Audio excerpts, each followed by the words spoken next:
2026 predictions, the reset we've all been waiting for, new regulations, and a completely shifted landscape. We've seen the testing data, the sandbagging, and the genuine struggles. Today I'm ranking the entire grid for the 2026 season. Let's get in there. P22, Bottas. Look, with Cadillac's new arrival on the grid, and the very anticipated battle between him and Perez having a go at it, I believe Cadillac will struggle as seen in the Barcelona tests. The reason I place Bottas below is because I just think Checo would be able to better adapt than Bottas, especially in a struggling car. In 21st, Lance Stroll. Aston Martin is struggling, and the mood in the garage seems somber. I suspect the car will improve as the season rolls on, but they will probably still struggle for points, and all season long will be at or near the back of the grid. Stroll being less talented than almost all, if not all drivers on the grid, along with the general dissatisfaction and demotivation in the state of the car, I can't put him higher than P21. In 20th, Sergio Perez. Checo is a proven race winner and a podium machine if we look back at his Force India days. But he's fighting a losing battle with the Cadillac machinery. He'll likely win the teammate duel against Valtteri, but in this car, a good day is just finishing near the back. In 19th, we have Lindblad. The rookie enters a V-carb that isn't exactly setting the world on fire. Based on what we saw in F2 and the limited testing data, he's going to have a steep learning curve. He'll be steady, but I don't expect him to be lighting up the timing screens this year. In 18th, Fernando Alonso. This one physically pains me. I'm an Alonso fanboy at heart, but by God, the data is glaring and frankly atrocious. That car seems like it's going to be unable to score a point. The Honda engine package just doesn't look like it's clicking right now. Hopefully it's the biggest sandbag ever, but right now it looks horrid. I can't see Magic Alonso exceeding P18.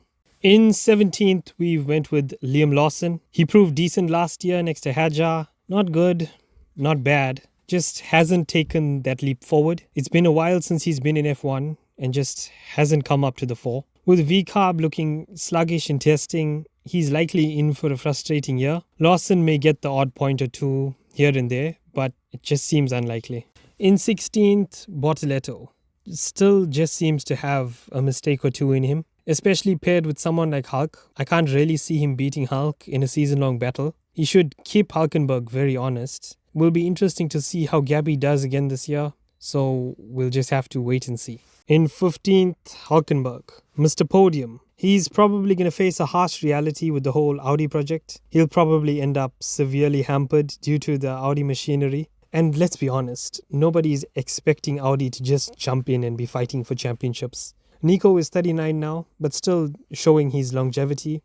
He's probably lost a couple tenths in pace in quali, and that's probably seen with how close him and Gabby were last year. But I expect him to still edge out Bortoleto, but to push Audi and the Audi boys higher than 16th and 15th seems a bit optimistic. In 14th, we have Franco Colapinto. He still hasn't proven much in F1 yet. Still a wild card, one could say. He had a good brief spell with Williams and everyone thought he was going to be the next big thing. Then went to Alpine and well, yeah, you know.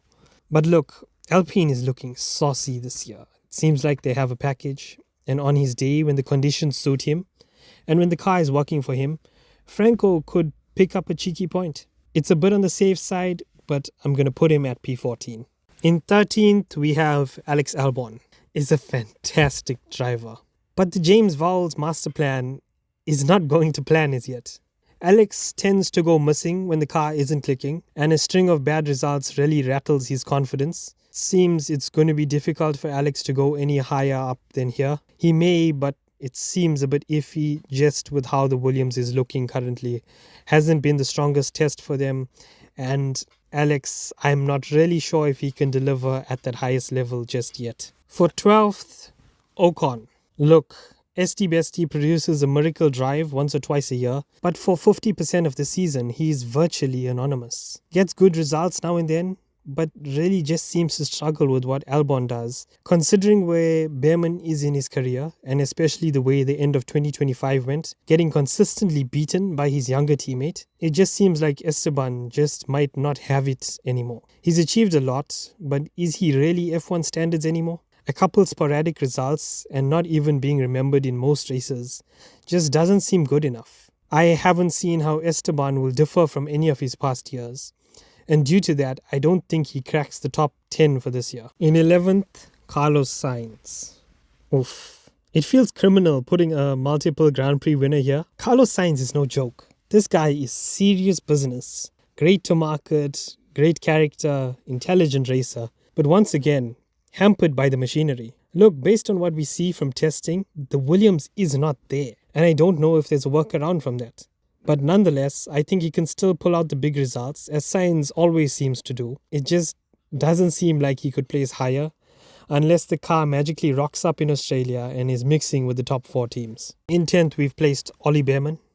Ollie has made a name for himself in F1, probably one of, if not the hottest rookie in 2025. Did a magical run toward the end of 2025. Seems to have Ocon's number. The Haas looks legitimately decent. I think it's going to be a breakout year for him, but that being said, he's still in the little team, and unfortunately you're always quite hampered in that. But I reckon Ollie gets a good year, and his best year to date. He himself will probably be motivated after the testing results, and Ferrari maybe could open up for him. So I think Ollie will bring his A game. 10th. In 9th, Pierre Gasly. First off, shockingly, Alpine looks good. The streets will never forget the 2021 Gasly tear, and I think he's still got a little something in him. We should see him do quite well. He seems pacey in quali, sure-footed in races. Don't see many reasons why he can't have a good year. Seems stronger than Colapinto, and looks to be that he's the clear leader at Alpine. Luckily for Pierre, the chaos of Alpine looks like it's over from the past few years. The new regs, it's a new chance to show everyone that he still has it. Maybe even a cheeky podium in one or two of the wacky races, who knows. In 8th, we've placed Isaac Hadjar.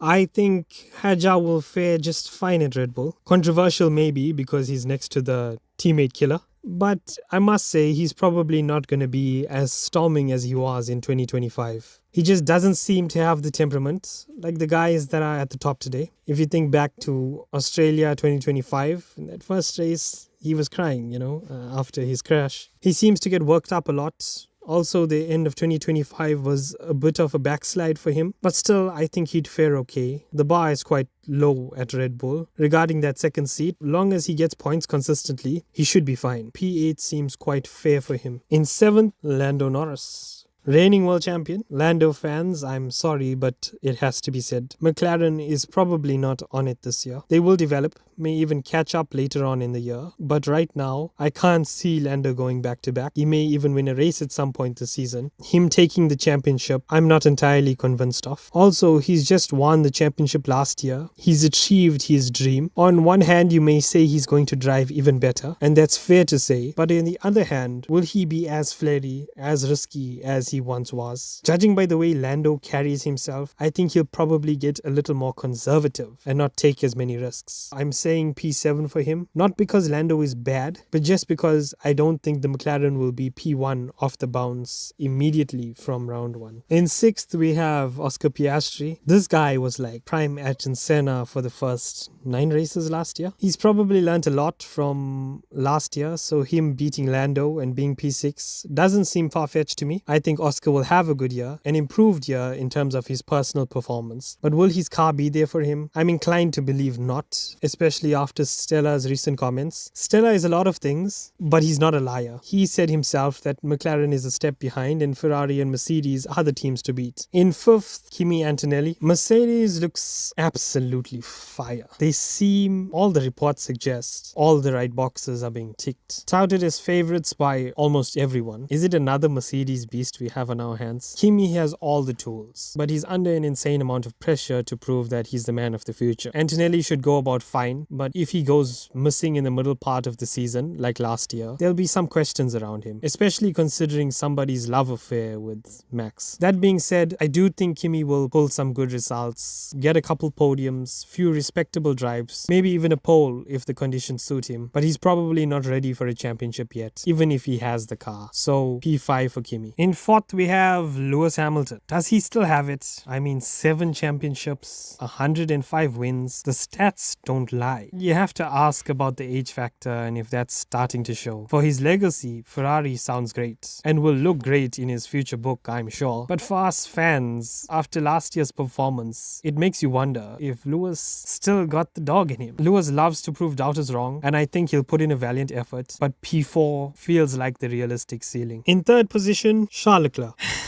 Forza Ferrari. And the eternal struggle. We know this song. Ferrari looks good, fans get excited, and the inevitable Ferrari things happen. Then the season starts and we find ourselves in a dogfight for P5. I can't see Charles winning, not because of Charles, but because of, well, you know. Who doesn't want to see Ferrari back on top? It just hasn't happened yet. Maybe a certain pessimism clouds everyone and their views regarding Ferrari. It certainly has an effect, probably even on the Scuderia themselves. Charles P3, it will be a great year personally for him. He may even be in the title fight for a long while, but Ferrari would probably just do Ferrari things. In second position, we've placed George Russell. This was a toss-up. Mercedes probably has a rocket, and George is a highly capable driver, but the chance, the Hail Mary strategies, it will probably bite him, but George will just fall short. It's probably controversial, especially considering all the news outlets who are all tipping him for the big gold. I just think George is just gonna miss out. He'll have many wins, many poles, many fantastic drives, maybe even some dominant drives, but will he win the championship? No. And now we come to the winner for 2026, Max Verstappen. How can we ever count this guy out? Last year, just 2 points behind that McLaren, considering he fumbled it after his Barcelona's shenanigans. Makes you wonder, was it really Max's championship and he just gave Lando a little gift? If Max's car is up to scratch and it's competitive, best believe this guy will be in the championship fight. Also, if he's racing against a Russell and Leclerc, possibly a Hamilton for it, guys who's never really been in that high stakes scenario, bar Lewis, how could you not back a 4-time champion? He always delivers. Even if the car is not, he somehow gets a result. If the car is good, he over delivers and dominates. He's a stone cold-blooded killer, and Max, in my books, takes it home in 2026. I don't think the Red Bull will be the fastest, but as per testing, they're competitive. And if it's competitive, Max is the favorite until proven otherwise. There you have it. That's our 2026 grid predictions. Do you think I've got it all wrong with Max? Or is the Ferrari struggle actually going to end this time? Let me know your top 3 in the comments below. Thank you.